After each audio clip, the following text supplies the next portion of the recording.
Hey there everyone, and welcome to this week's market update. Last week in El Paso County, we saw a total of 144 new listings come to market.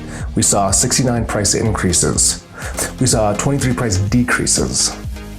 We saw 11 homes that came back on market. Those are houses that were under contract that didn't make it all the way to close for one reason or another. And we saw a total of 214 houses that sold and closed out completely. So this last week, we saw some of the market activity starting to pick up yet again.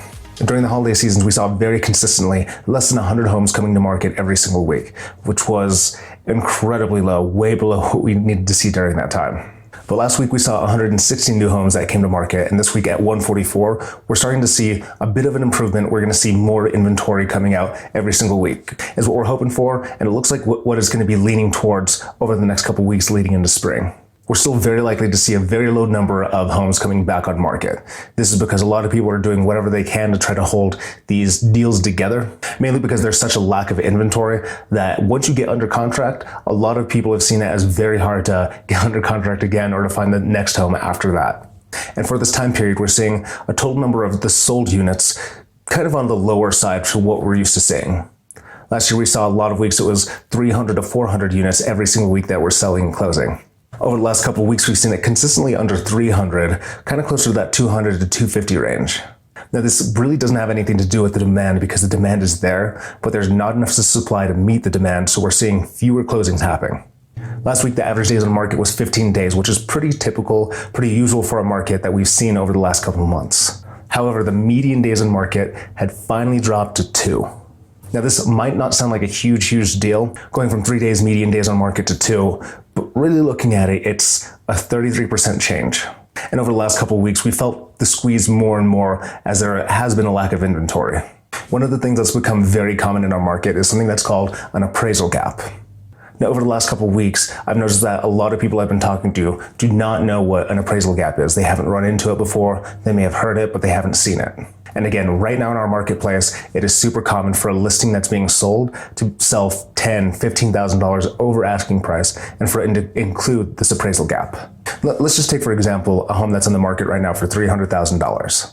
Now, in that price range, it's very likely that the home is going to sell for $10,000 or $15,000 more than the asking price. But to keep this example simple, let's say that the highest offer comes in at $10,000 over, so $310,000.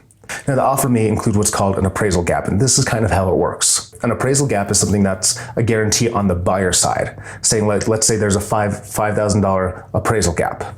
If for any reason that specific property doesn't appraise for $310,000, that buyer is saying that they're willing to bring in an extra $5,000 up to the purchase price to be able to meet that appraisal, to cover that appraisal gap. Let's say, for example, that the house appraises at $305,000. Then that buyer would be responsible for bringing in the extra $5,000 to get back up to the $310 mark. Now, let's also say that the house appraises a little bit higher at $308,000. So there's $2,000 that needs to be made up. As long as the appraisal gap is written correctly, that appraisal gap will be, instead of covering all $5,000, it's the $2,000 to get up to the original offer. But on the other hand, let's say that the offer's for $310,000 and the appraisal comes in at $300,000. So according to that appraisal gap, what that buyer is only obligated to do is not bring the full $10,000, but bring the additional $5,000. And in most cases where the appraisal gap doesn't cover the full amount, or if for any reason appraisal is much lower than the original offer, most times both parties will accept this and move forward with the appraisal gap and the lower appraisal. Now, it's not a guarantee that both parties will continue to move forward if the appraisal gap is that far. But again, most times that I'm seeing, it just helps to cover that extra amount. And if you have any questions about the information I covered, feel free to reach out.